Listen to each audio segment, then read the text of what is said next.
नमस्कार। आप देख रहे हैं स्पेशल कवरेज न्यूज। मैं हूं आपके साथ शिव कुमार मिश्रा।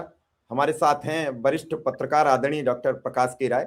स्वागत और अभिनंदन। पूरे देश में नहीं, अब पूरे विश्व में हलचल मचने जा रही है। एक राष्ट्राध्यक्ष को उसके बेडरूम से मैं पत्नी के गिरफ्तार कर लिया जाता है, अमेरिका ले जाया जाता है, हथकड़ी डाल के अदालत में पेश किया जाता है और कहा जाता है कि अब इनके खिलाफ तस्करी और कई तरीके के मामलों में अमेरिका में केस चलेगा। छोटे से छोटे देश कोलंबिया जैसे खुलकर मैदान में आ गए हैं। भारत जैसा विश्व का सबसे बड़ी जनसंख्या का देश अभी तक चुप है, गुटनिरपेक्ष। हम बताया जाता है 56 इंच वाले भी हैं, हम पूरी तरीके से खामोश हैं, लेकिन विदेश के मामलों में बेहद एक्सपर्ट रहे प्रकाश सर से हम जानेंगे पहले ये पूरा मामला क्या है और इसका क्या असर पड़ेगा। मेरा दूसरा सवाल होगा, पहले तो जान लें कि ये दरअसल है क्या पूरा मामला और क्यों एक राष्ट्राध्यक्ष ने आधी रात उसके बेडरूम से गिरफ्तार करवाया। प्रकाश सर। देखें, सीधी सी बात है कि वेनेजुएला जो है वो वहां पर दुनिया का सबसे बड़ा तेल भंडार है, सबसे बड़े गैस के भंडार हैं, सोने के का बहुत बड़ा भंडार है, पानी मीठे पानी का बहुत बड़ा भंडार है। उसके अलावा कॉपर, निकल और तमाम कोयला कोयला बहुत ज्यादा है वहां पे। तो एक तो ये सीधी सी बात है कि वेनेजुएला के संसाधनों पे कब्जा करने की अमेरिका की एक कोशिश है, ये सीधी बात है। अब वो भले राष्ट्रपति मदुरो पर चाहे वो जो भी आरोप लगाए नशे के बारे में और उसके बारे में, लेकिन डोनाल्ड ट्रंप ने कल भी कहा है और वो पहले भी कहते आए हैं कि वेनेजुएला का जो तेल है वो अमेरिका का है। उनका तर्क ये है कि कोई 100 साल पहले वो तेल की खदानें और जो भी इंफ्रास्ट्रक्चर बनाने में अमेरिका के उद्योगपतियों ने मदद की थी। वो उसको वही लोग उसको निकाल रहे थे, कर रहे थे। तो उसके आधार पर उनका तर्क है कि यह तेल जो है वो हमारा है। तो पहली चीज तो यह है कि ये संसाधनों पर कब्जे की एक कोशिश है। दूसरी चीज इससे जुड़ रही है जो भू राजनीतिक प्रभाव क्षेत्र है अमेरिका का। अभी कुछ दिन पहले उन्होंने अपनी रणनीतिक रिपोर्ट जो जारी की उसमें साफ उन्होंने कहा कि वो वेस्टर्न हेमिस्फेयर यानी कि उत्तरी अमेरिका, दक्षिणी अमेरिका, कैरेबियन और हिंद महासागर और प्रशांत महासागर के क्षेत्रों में अपने प्रभाव को केंद्रित करेंगे। और इसलिए उन्होंने भी कह दिया था कि यूरोप से हम थोड़ा सा किनारा करेंगे, यूरोप को लेके ज्यादा हम चिंता नहीं करेंगे। तो ये एक भू राजनीतिक वो है। तीसरी और उतनी ही अहम बात यह है कि 2018 में वेनेजुएला ने यह डिसाइड किया कि वह अपना अंतर्राष्ट्रीय कारोबार जो है वो डॉलर में नहीं करेगा, बल्कि चाइनीज मुद्रा में करेगा, यूरोपियन मुद्रा में करेगा, दूसरी और मुद्राओं में करेगा। तो ये एक बहुत बड़ी वजह थी क्योंकि अभी 2025 जो बीता है, सिर्फ इसी साल डॉलर के दाम में 10% से ज्यादा की कटौती, गिरावट आई है। तो ये अमेरिकी मुद्रा को बचाने की भी कोशिश है। और चौथी बात कि जब आप इतने बड़े एजेंडे को लेके चलते हैं तो उसमें अपना राजनीतिक लाभ भी देखते हैं। अभी एप्स्टीन फाइल और तमाम चीजें हो रही हैं, कुछ खास ट्रंप एडमिनिस्ट्रेशन एक साल में कुछ कर नहीं पाया है, तो थोड़ी सी अपनी फेस सेविंग भी हो जाएगी इससे। सर, अभी आपने कहा कि डॉलर की स्थिति गिर रही है, इसलिए ट्रंप परेशान है और आर्थिक हालात को संभाल रहे हैं। भारत में जो रुपया की पोजीशन गिर रही है, मेरा थोड़ा सा अलहदा सवाल हो गया लेकिन बड़ा महत्वपूर्ण सवाल है। भारत में रुपया की पोजीशन गिर रही है और वित्त मंत्री कहती हैं कि रुपया की पोजीशन गिरती है। हमारे कारपोरेट मंत्री गोयल साहब भी यही कह रहे हैं। तो इसका मतलब फ्लो बढ़ रहा है। और एक मजाकिया मंत्री हमने उनका नाम रख दिया, वो मजाक में ही बात करते हैं, रामदास अठावले जी। वो कह रहे हैं कि रुपया की काउंटेबिलिटी बढ़ रही है। मैं नहीं समझ पा रहा हूँ, तो मैं आपसे जानना चाहूंगा, तो फिर क्या यहाँ की अर्थव्यवस्था बढ़ रही है या गिर रही है सच्चाई में? क्योंकि कई संस्थाएं उस पर सवाल भी खड़े कर रही हैं। देखिए, किसी भी देश की मुद्रा जो है उसकी उसकी सबसे बड़ी जो उसकी मजबूती की वजह होती है वो ये होती है कि उसकी डिमांड कितनी है, रुपए की डिमांड कितनी है, और डॉलर की डिमांड कितनी है, युआन की डिमांड कितनी है, इस पे उनके दाम बढ़ने चढ़ने का और गिरने का मतलब बनता है। हम लोग जो हैं, हम लोग ज्यादातर चीजें बाहर से खरीदते हैं बजाय इसके कि चीजें हम बेचते हैं। हम कम बेचते हैं, हम ज्यादा खरीदते हैं। तो बाय डिफॉल्ट ये है कि हमारी टोकरी में चीजें कम है, तो जाहिर है कि रुपए की उतनी डिमांड नहीं रहेगी। हमको बाहर से खरीदने के लिए कभी चाइनीज मुद्रा खरीदनी पड़ेगी, कभी डॉलर खरीदना पड़ेगा, कभी यूरो खरीदना पड़ेगा। तो हमारे पास कोई उपाय नहीं है कि हम रुपए को थाम के रख सकें। वो गिरावट होगी ही होगी, उसमें कोई मतलब कोई भी चमत्कार काम नहीं कर सकता है। चिंता की बात तब होती है जब यह गिरावट जो है तेज गति से होने लगती है, तब वो थोड़ी सी चिंता की बात होती है कि भाई जैसे पिछले 2-3 महीनों में जो जिस तरीके से मामला बढ़ा, रिजर्व बैंक ने हस्तक्षेप किया तो थोड़ा सा कंट्रोल में आया है। लेकिन हमें इसको एक दीर्घकालिक सोच से ही हम इसको मजबूत बना सकते हैं। जब हम अपनी मैन्युफैक्चरिंग को बढ़ाएं, हम अपनी जरूरतों को अपने यहाँ पैदा करने की कोशिश करें, जो जरूरत की चीजें हैं। कम से कम हम बाहर से अगर हम ज्यादा खरीद भी रहे हैं तो कम से कम बाहर में ज्यादा सामान बेचने की कोशिश भी करें। तो ये कहानी है। और दुख की बात यह है कि तमाम आत्मनिर्भर भारत, मेक इन इंडिया, ये इस तरीके के तमाम अभियान छेड़े गए। वो पीएलआई स्कीम आया, ये सब अच्छी चीजें थी, अच्छी चीजें हैं, करना चाहिए। लेकिन सरकार, मुझे नहीं लगता कि उन उन नारों पर खुद ही बहुत गंभीर हो। जी। आपके सवाल में जो छोटा सा सार है वो कि करेंसी का अगर आदान प्रदान जिसका ज्यादा होगा या बराबर का होगा तो उतनी गिरने की कैपेसिटी कम रहेगी, और अगर आदान और प्रदान का डिसबैलेंस होगा तो वो करेंसी को अप डाउन करेगा। ये फिर उस बिल्कुल बिल्कुल। का मतलब मकसद है कि वो रोके कैसे। लेकिन सर जो अभी हुआ वेनेजुएला के साथ, राष्ट्रपति निकोलस मादुरो को गिरफ्तार किया गया, उनकी पत्नी को, इसका विश्व में क्या असर दिखेगा? जैसे कई देश खुलकर साथ आ गए हैं। देखिए, एक तो निश्चित रूप से ये न सिर्फ अमेरिका के अपने जो उनके युद्ध संबंधी कानून हैं, जो उनकी परंपरा है, उसका उल्लंघन है, बल्कि ये अंतर्राष्ट्रीय नियमों का भी उल्लंघन है। ना कोई सिक्योरिटी काउंसिल में बात हुई, ना यूएन में कोई बात हुई, ना अमेरिका ने दूसरे देशों को भरोसे में लेने की कोशिश की, और एक तरफा उन्होंने ये कार्रवाई की है, जैसे उन्होंने और जगहों पे किया था, दूसरे जो लड़ाइयां लड़ी उन्होंने। तो निश्चित रूप से एक बहुत ही, जैसा कि संयुक्त राष्ट्र के महासचिव ने भी कहा और भी कई लोगों ने कहा है, कि यह एक बहुत बुरा उदाहरण के रूप में स्थापित होगा। अब हम एक अंतर्राष्ट्रीय नियमों और साझा भरोसे, साझा सहमति से नहीं, बल्कि जिसकी लाठी है उसकी भैंस है, इस तरीके की व्यवस्था से हम संचालित होंगे। तो ये बहुत चिंता की बात है। दूसरी तरफ निश्चित रूप से बहुत सारे देश जो अमेरिका के सहयोगी हैं या उनके करीबी हैं, वो जाहिर है कि वो सपोर्ट करेंगे, ये बहाना बना के, वो बहाना बना के। लेकिन हमने देखा कि यूरोप से भी इसकी आलोचना की बात सामने आई है। रूस, चीन और दूसरे देश जो अमेरिका से थोड़ा सा मतलब अमेरिका के विरोधी खेमे में माने जाते हैं, उन्होंने आलोचना की है। लैटिन अमेरिका में कई सारे देशों ने इसकी आलोचना की है। खुद अमेरिका के अंदर प्रोटेस्ट हुए हैं।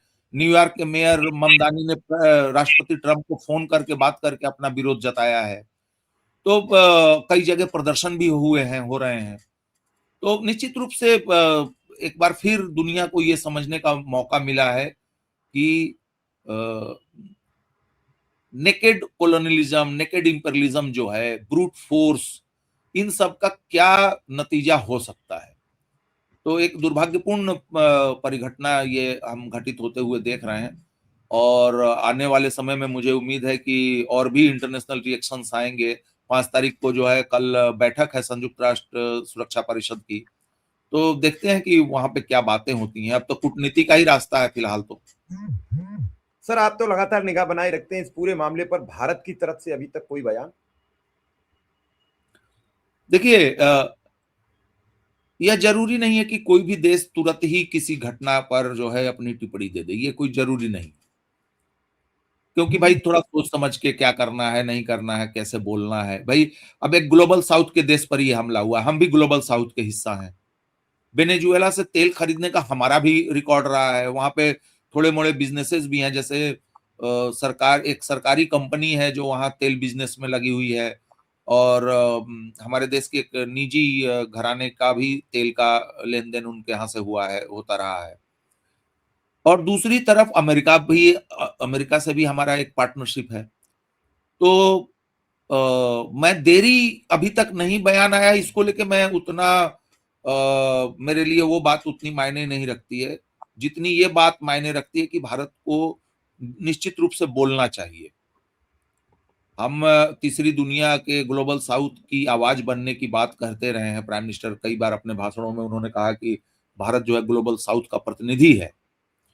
तो मुझे लगता है कि भारत को निश्चित रूप से ये कहना चाहिए कि राष्ट्रपति मदुरो पे जो अमेरिका के आरोप हैं वो चाहे जितने भी सही हों, जितनी भी उसमें सच्चाई हो, लेकिन यह कोई तरीका नहीं होता कि आप किसी के घर में घुस के और उसको अपहरण करके ले जाएं। तो मैं समझता हूं कि भारत को यह मांग रखनी चाहिए कि अंतर्राष्ट्रीय नियमों का पालन होना चाहिए, मदुरो और उनकी पत्नी को जो है रिलीज किया जाना चाहिए, और वेनेजुएला के लोगों को यह तय करने दिया जाए कि वो अगली सरकार, अगली सत्ता कैसी चाहते हैं। अमेरिका ने मादुरो को पकड़ने के लिए ऑपरेशन एब्सोल्यूट रिजॉल्व चलाया, और इस ऑपरेशन को कल कोई किसी राष्ट्राध्यक्ष के खिलाफ चला देगा, मतलब कुछ अपना नया नाम दे देगा, कोई ऑपरेशन डाल देगा। हाँ, तो फिर जो भी ताकतवर होगा वो अपने तरीके से कर लेगा इस तरीके, और कोई भी बहाना बना देगा कि भाई ये हमारे देश के खिलाफ जो है कोई षड्यंत्र रच रहा था इसलिए हमने इसको पकड़ लिया। तो ये एकदम, देखिए बस वही बात है कि अपनी ताकत को फिर से पाने की, क्योंकि पिछले दशकों में हमने देखा है कि अमेरिका की ताकत कम हुई है, दुनिया में उसका प्रभाव कम हुआ है। तो उसकी खुद की अपनी माली हालत आप देख रहे हैं कि 36 ट्रिलियन डॉलर तक उनका कर्जा हो चुका है, और पहले की तरह अमेरिका का वो पावर मतलब बिजनेस में और व्यापार में और जियोपॉलिटिक्स में उस लेवल पे अब रहा नहीं। और यह भी इंटरेस्टिंग चीज है कि देखिए, अमेरिका ने जितनी लड़ाइयां लड़ी उनके क्या नतीजे हुए। आज देखिए, अफगानिस्तान में तालिबान है, तो भाई 20 साल आप कर क्या रहे थे वहां, क्या तबाही कर रहे थे। फिर जब तालिबान को तालिबान से ही रिप्लेस करना था तो 20 साल का ये क्यों हुआ, तबाही क्यों हुई। आप देखिए कि इराक अभी तक अस्थिर बना हुआ है। आपने देखा कि सीरिया, लीबिया और इन जगहों में रिजीम चेंज करने की कोशिशें हुई, क्या हल हुआ। तो जहां पर भी नाटो अमेरिका का हस्तक्षेप है, लेबनान को देख लीजिए क्या हाल है। और ये गलत मान्यता है हम लोगों की कि अमेरिका अपनी, आज तक अमेरिका कोई युद्ध नहीं जीता है। क्या कोरियन वार उसने जीता था? अगर कोरियन वार उसने जीता होता तो नॉर्थ कोरिया आज कैसे होता? क्या वियतनाम युद्ध अमेरिका ने जीता था? अगर जीता था तो वियतनाम में फिर होची मिन कैसे आ गए? तो अमेरिका का ये जो, उसको हम लोग कहते हैं फॉर एवर वार्स, लगातार अनवरत युद्ध का सिलसिला, ताकि अमेरिका के जो बड़े पूंजी वाले लोग हैं, बैंक्स हैं, हथियार बनाने वाले हैं, और संसाधनों में जो कारोबार करते हैं, इन लोगों के फायदे का ये बिजनेस है। तो ये जो पैसा खर्चा करता है, जैसे लगभग 2 ट्रिलियन डॉलर उसने अफगानिस्तान के युद्ध में खर्चा किया, तो ये 2 ट्रिलियन कहां खर्चा हुआ? ये अमेरिकी टैक्स पेयर्स के पैसे को अमेरिका के धन कुबेरों के जेब में डालने का एक ये मशीन है, ये लगातार ऐसे चलती रहती है। और इस मशीन को चलाने के लिए इनको लगातार युद्धों की जरूरत पड़ती है, लगातार ये तख्ता पलट कराते हैं और रिसोर्सेज लूटते हैं। ये पूरा पैटर्न इनका बना हुआ है अमेरिका का। एक सिस्टम तो बना रखा है, एक सिस्टम बना रखा है। बिल्कुल, बिल्कुल। ये- और जो दूसरी ताकतें हैं दुनिया में, जो जिसके पास कुछ ताकत है, जैसे कि रूस है या चीन है, तो ये लोग वही गलती नहीं दोहराना चाहेंगे जो अमेरिका करता है, कि आप किसी भी युद्ध में कूद जाएं और आपका इंटरेस्ट को आप नहीं देखें, अपने रणनीतिक या अपने व्यापारिक हितों को नहीं देखें और आप अपने लोगों को बलि चढ़ाने के लिए भेज दें, तो मैं समझता हूं कि वो चीन और रूस के लिए समझदारी की बात नहीं होती। यही कारण है कि चीन और रूस बहुत सारे मसलों में अपना हाथ डालने से बचना चाहते हैं। और एक और चीज है, बहुत सारे लोग, आपने देखा होगा सोशल मीडिया पर भी कहा जा रहा है कि भाई रूस और चीन क्यों नहीं मतलब इसमें कूद रहे हैं। जी। तो इसमें दो तीन चीजें हैं। एक कि एक दारोगा दुनिया में बैठा हुआ है तो इतनी तबाही कर रहा है, हम क्यों चाहते हैं कि दो तीन चार दारोगा और पैदा हो जाएं? आप बड़ी और गंभीर, आपकी जैसे टिप्पणी बहुत गंभीर है। अब जैसे अमेरिका जो वेस्टर्न हेमिस्फीयर में, लैटिन अमेरिका में जो ये तांडव कर रहा है, वही चीन जो है साउथ एशिया में या एशिया में और दूसरी जगहों साउथ ईस्ट एशिया में करने लगे, रूस जो है पूर्वी यूरोप में करने लगे, तो फिर क्या दुनिया रहेगी? फिर कुछ लोग अफ्रीका को बांट लेंगे आपस में कि भाई चीन कहेगा कि थोड़ा सा हमें दे दो, रूस कहेगा थोड़ा हमें दे दो, अमेरिका कहेगा कि आधा हम ले लेते हैं, लूटो। तो एक तो ये चीज, दूसरी चीज कि अमेरिका के अनवरत युद्धों से अमेरिकी जनता को क्या मिला, तो उसी तरीके की हरकत करके रूस और चीन के नेता अपनी जनता को संकट में क्यों डालना चाहेंगे? और तीसरी चीज कि वेनेजुएला हो या कोई भी देश हो, एक समझौता होता है कि भाई हम और आपके बीच में इतना भरोसा है कि कल को मैं अगर मुसीबत में पड़ूं तो तुम मेरे लिए लड़ने के लिए आना। ये संधि होती है, समझौता होता है। चीन बिल्कुल। का ऐसा समझौता सिर्फ एक देश के साथ है, उत्तर कोरिया के साथ, और किसी के साथ नहीं है। और चौथी बात, सबसे बड़ी बात यह है कि आपके भीतर अगर लड़ने की क्षमता नहीं रहेगी तो कब तक आप दूसरे के भरोसे आप जो है चल सकते हैं? तो तो मैं समझता हूं कि दूसरे देशों के लिए इस मामले में कूटनीति के अलावा, बातचीत के अलावा, अमेरिका पे थोड़ा सा प्रेशर बनाने के अलावा और कोई रास्ता नहीं बचा हुआ है। और एक युद्ध का उत्तर दूसरा युद्ध नहीं होना चाहिए, जहां तक मैं समझता हूं। कोशिश ये होनी चाहिए कि वो ये मामला, जैसे वेनेजुएला का ये मामला है, ये मामला यहीं थम जाए, यहीं रुक जाए, अब ये बढ़े नहीं। नहीं तो कल को क्या हो सकता है? कल को हो सकता है कि अमेरिका को और अटैक्स करने पड़े, हो सकता है कि वेनेजुएला के भीतर जो है गृह युद्ध की स्थिति बन जाए विपक्ष में और मदुरो समर्थकों में, तो ये तो वेनेजुएला के हित में नहीं होगा। नहीं, बिल्कुल। लेकिन सर एक सवाल ये है कि जैसे वेनेजुएला की जो पोजीशन है और उस पोजीशन को लेकर पूरे देश विश्व में सवाल उठ रहे हैं।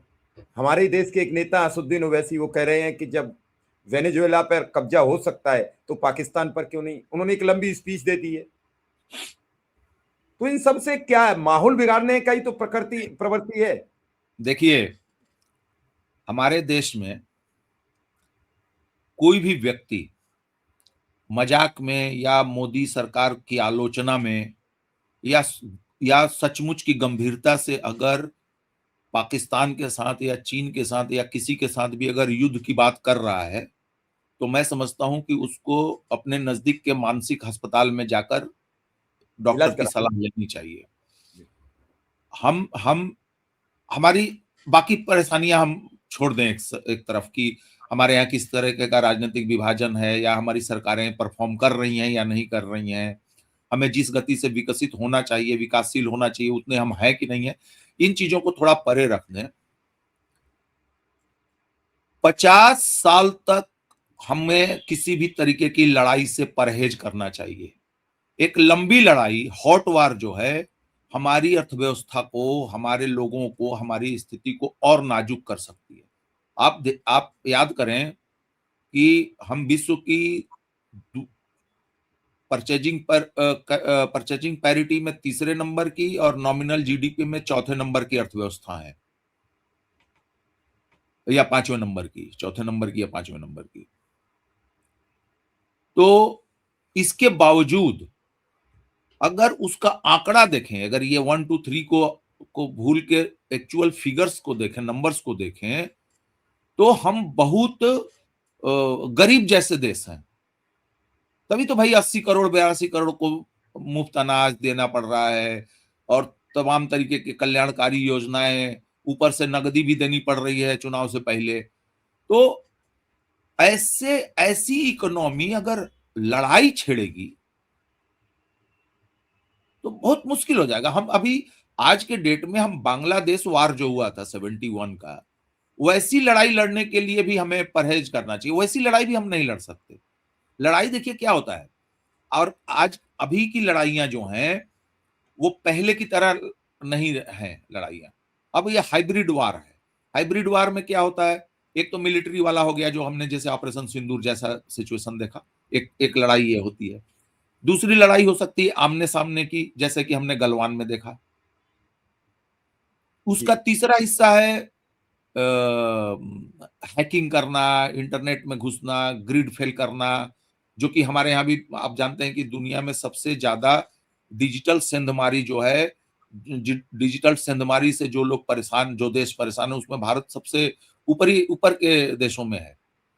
जी तो एक तरफ डिजिटल वारफेयर चल रहा है कि कोई हमारी बहुत इंपॉर्टेंट वेबसाइट्स हैं, सरकारी वेबसाइट्स हैं, या बड़े हॉस्पिटल्स हैं, या हमारा बिजली का ग्रिड है, डिस्ट्रीब्यूशन सिस्टम है, या हमारे जो बड़े प्राइवेट कंपनियां हैं उनके वेबसाइट्स हैं, उनके सर्वर हैं, उन पे हैकिंग हो सकती है। चौथा चीज ये है कि आज के डेट में जो मिसाइलें हैं, जो हथियार हैं, वो भयंकर विनाशक हैं। और आप जानते हैं कि हमारे देश में जो जनसंख्या का घनत्व है वो ज्यादातर बड़े शहरों में वो है। तो थोड़ा सा भी अटैक, जैसे दिल्ली है या मुंबई है, थोड़ा सा भी अटैक, कैजुअलिटी बहुत, हताहतों की संख्या बहुत बड़ी हो सकती है। जी और इसमें जो बाकी जो नुकसान होगा कि आपकी खेती बर्बाद होगी, आपकी औद्योगिक कैपेसिटी पे असर पड़ेगा, हमारा यातायात बाधित होगा। तो भारत आज के डेट में ऐसी स्थिति नहीं है कि वो जबरदस्ती का युद्ध करने की सोचे। हाँ, ये और बात है कि अगर युद्ध थोपा जाए तो दूसरी बात है कि अगर मान लीजिए कि कोई हमारा पड़ोसी देश या कोई देश अगर हम पे जो है युद्ध थोपता है, तो नेचुरल है कि आप उसको काउंटर करेंगे, आप लड़ेंगे। लेकिन अपने से कि हम पाकिस्तान को क्यों नहीं कर सकते, हम ये क्यों नहीं कर सकते, हम पाक ऑक्युपाइड कश्मीर क्यों नहीं ले लेते, इस तरीके के एडवेंचर से बचना चाहिए। और मुझे लगता है कि ओवैसी साहब जो है वो बेसिकली वो सरकार पे तंज कर रहे होंगे कि भाई तुम भी जाके दाऊद इब्राहिम को पकड़ के ला लो, तुम भी इसको कर लो, तुम भी उसको कर लो, इस टाइप की कुछ वो बेसिकली एक पॉलिटिकल स्टेटमेंट दे रहे थे। उसको उतनी गंभीरता से लेने की आवश्यकता नहीं है। वो सस्ती लोकप्रियता जिसे कहते हैं बटोरने की कोशिश होती है। सर एक मेरा एक और जिज्ञासा है कि अब तेल पर भी कीमतों पर क्या असर पड़ेगा इस सब से, क्योंकि अमेरिका का मुख्य उद्देश्य तो तेल है वेनेजुएला का, तो क्या तेल की कीमतों पर असर पड़ेगा? देखिए कल तो मार्केट तो तेल का भी और इन जनरल अमेरिकी कंपनियों के जो शेयर्स होंगे वो निश्चित रूप से मुझे लगता है कि भाग सकते हैं, ऊपर जा सकते हैं। लेकिन तेल के भाव से ज्यादा महत्वपूर्ण ये है, तुरंत तो कुछ नहीं हो सकता, क्योंकि ऐसा थोड़ी है कि कल से ही तेल निकलने लगेगा और ले जाने लगेंगे।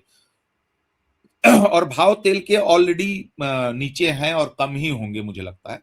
लेकिन जो इंपॉर्टेंट चीज है वो ये है कि अब ईरान में तख्ता पलट के लिए अमेरिका का रास्ता थोड़ा सा साफ हो गया।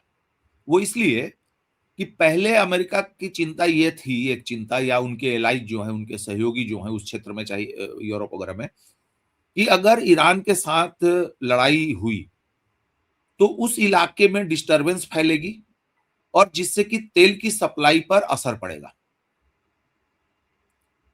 तो ये ठीक नहीं होगा, हम लोगों के आर्थिक हित में नहीं है ये। लेकिन अब जब एक अच्छा खासा सप्लाई चेन तैयार हो जाएगा वेनेजुएला से, तो ये वाला प्रेशर कुछ दिन के लिए झेला जा सकता है, अमेरिका झेल सकता है या उसके यूरोपीय एलाइज झेल सकते हैं। तो एक तो जियोपॉलिटिकली देखें तो ईरान के लिए एक बहुत खतरनाक स्थिति है, और ऑलरेडी ईरान के अंदर में उसकी आर्थिक स्थिति खराब है, जो जो अगेन एकदम प्लेबुक है, जो मैंने पहले बोला आपका डॉलर वाला, जी जी कि इकोनॉमी को सैंक्शन करो, उसको चारों तरफ से बांध दो, वो कुछ भी मॉडर्नाइजेशन नहीं कर पाए, कोई हथियार ना खरीद पाए, कुछ ना कर पाए, और उसकी करेंसी को कोलैप्स करा दो, और उसकी सरकार को ढहा दो। ये प्ले बुक है जो हम लोगों ने कई जगहों पे देखा है इसे करते हुए इनको। और दूसरी चीज जो अमेरिका के फायदे में हो सकती है ईरान के अलावा, वो ये है कि अभी तक तेल का मार्केट तय करते हैं आमतौर पे सऊदी अरब और रूस जैसे देश, जो तेल उत्पादक देश हैं। और डोनाल्ड ट्रंप का ये फोकस रहा है पहले टर्म में भी, इस बार भी, कि हम अमेरिका के पास बहुत बड़ा तेल का भंडार है, बहुत बड़ा भंडार। तो वो कह रहे हैं कि जब भगवान ने तेल दिया तो निकालो इसको। तो एक तो वो अपने यहाँ तेल निकाल रहे हैं, फिर वो वेनेजुएला से भी ले रहे हैं, कनाडा से ले रहे हैं। तो तेल के बाजार पे अब अमेरिका का ज्यादा प्रभाव होगा रूस और सऊदी अरब से। ये एक बहुत बड़ा जियो इकोनॉमिक्स और जियो पॉलिटिकल ये उलटफेर होगा। और अगर आप तेल का मार्केट अगर आप कंट्रोल कर रहे हैं तो इसका मतलब आप बहुत कुछ कंट्रोल कर रहे हैं, क्योंकि उससे फिर अगेन सारी इंडस्ट्री आल जाल सब उससे जुड़ गया। तीसरा है कि अब थोड़ा सा चीन पर भी प्रेशर बनाने की स्थिति में अमेरिका होगा। क्यों? कि कब कोई 105 अरब डॉलर वगैरह के आसपास का इनका निवेश है, उधार दिया हुआ है वहां पे वेनेजुएला में। और वेनेजुएला चीन की तेल सप्लाई का एक बड़ा सेंटर था। तो अब जो चाहे ये सरकार कंटिन्यू करे, जो उनकी उपराष्ट्रपति को कार्यकारी राष्ट्रपति बनाया गया है वहां के सुप्रीम कोर्ट के ऑर्डर से, और डोनाल्ड ट्रंप ने भी कहा कि हम उनके साथ काम करेंगे, मतलब उनके साथ हम मिल के काम करेंगे तेल कंट्रोल करने में और इस सब में। तो ये गवर्नमेंट रहे या 1 महीने के बाद इलेक्शंस हो, 2 महीने, जब भी इलेक्शंस हो, तो अमेरिका अपने प्रभाव का इस्तेमाल करके चीन को तेल सप्लाई को डिस्टर्ब कर सकता है, या चीन का जो पैसा वहां पे फंसा हुआ है उसको डिस्टर्ब कर सकता है। तो हम आने वाले समय में अमेरिका और चीन के बीच जो तनातनी होती रहती है बीच बीच में, उसका एक और फ्रंट खुलता हुआ, मोर्चा खुलता हुआ हम देखेंगे। और चूंकि जब इतनी सारी चीजें हो रही हैं तो लैटिन अमेरिका में और देश हैं। ऑलरेडी इन्होंने मेक्सिको को, जो उत्तर अमेरिका में है, मेक्सिको को इन्होंने धमकाया है, क्यूबा को धमकाया है, कोलंबिया को धमकाया है, उनके डोनाल्ड ट्रंप ने भी और मार्को रूबियो ने भी, जो वहां के विदेश सचिव हैं। तो अब हम देख रहे हैं कि अब देखना होगा हम कि क्या वहां पर रिएक्शंस आते हैं, लैटिन अमेरिका के अंदर क्या रिएक्शंस। तो ये सिर्फ एक देश से जुड़ा हुआ मसला नहीं है, इसके और बहुत सारे तो ऐसे इसके परिणाम हो सकते हैं जो शायद अभी हम जिसकी जो अभी हमारी कल्पना में भी नहीं है, जो हमारे असेसमेंट में भी नहीं है। बिल्कुल बिल्कुल। सर, एक और मेरी जिज्ञासा है कि जैसे अपने देश के सबसे बड़े उद्योगपति, जिन पर बार बार वो आरोप लगता है कि वो मोदी जी के सबसे खास उद्योगपतियों में से हैं, उनके खिलाफ भी गिरफ्तारी वारंट है। क्या ऐसे में जो ट्रंप एक राष्ट्राध्यक्ष को आधी रात गिरफ्तार कर सकते हैं और उन्हें दिमाग पे ये बात चढ़ी कि हमें अडानी को गिरफ्तार करना है, तो क्या भारत रोक पाएगा? देखिए, ये डिपेंड करता है कि किस तरीके के आरोप होते हैं या किस तरीके के हित उससे साधते हैं। कोई भी काम आप करने जाते हैं तो कॉस्ट बेनिफिट एनालिसिस करेंगे ना भाई, कि कितना हम लागत आएगी और कितना मुनाफा आएगा। तो अमेरिका या कोई भी देश अगर इस तरीके की कार्रवाई करता है तो वो ये नोट करेगा कि अगर हमें किसी को गिरफ्तार करना है या किसी को अपहरण करना है या कहीं जाके कब्जा करना है तो इसका कॉस्ट क्या है। अब मुझे नहीं लगता कि अमेरिका भारत के साथ इस तरीके की कोई हरकत करके वो संबंधों को बहुत बिगाड़ने की कोशिश करेगा। आपने देखा कि अभी जैसे टैरिफ का मसला फंसा हुआ है, कोई समझौता नहीं हो पा रहा है, फिर भी डोनाल्ड ट्रंप बार बार ये कहते हैं कि प्राइम मिनिस्टर मोदी मेरे अच्छे दोस्त हैं, भारत बहुत अच्छा देश है, बहुत अच्छा चल रहा है वहां पर, भारत तो हमारा दोस्त है, बातचीत चल रही है, जल्दी रिजल्ट आ जाएगा। तो उन्होंने तो कहने का मेरा मतलब ये है कि अदानी वाला मामला तो फिर भी बहुत हल्का है, लेकिन अगर कोई सीरियस भी आरोप होते तो मुझे नहीं लगता कि उतनी दिक्कत होगी। और एनीवे भारत और अमेरिका के साथ तो इस तरीके की अंडरस्टैंडिंग है ही कि अगर एक दूसरे का कोई अपराधी है तो उसको, जैसे अभी आपने देखा कि जो वहां पे गोली चलने की घटना हुई थी, एक सिख अलगाववादी के ऊपर जो हमला हुआ था, कनाडा में मार दिया गया था और अमेरिका में हमला हुआ था शायद। जी हाँ, हमला हुआ था।